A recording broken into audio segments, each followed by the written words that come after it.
Secretary যিনি রয়েছে সচিব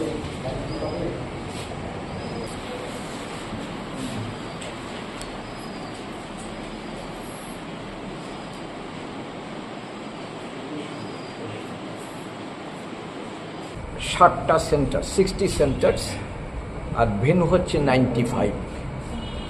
আর আজকের পরীক্ষার্থী হলো 21,506 জন। এখন পর্যন্ত কিরকম চলছে পরীক্ষা শুরু হলো মাত্র আধা ঘন্টার উপরে মাত্র সময় গেল। সব দিক থেকে এখন অবধি আমরা ভালো রিপোর্ট পাচ্ছি, সুন্দর সুস্থ ঠিকমতো পরীক্ষা শুরু হয়ে গেছে।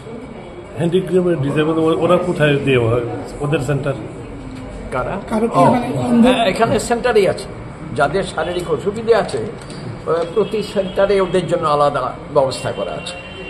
জেলের কয়েদি কি এবার পরীক্ষা দিচ্ছে? না, এখন অবধি আমার জানা নেই জেলের কয়েদি কেউ পরীক্ষা দিচ্ছে।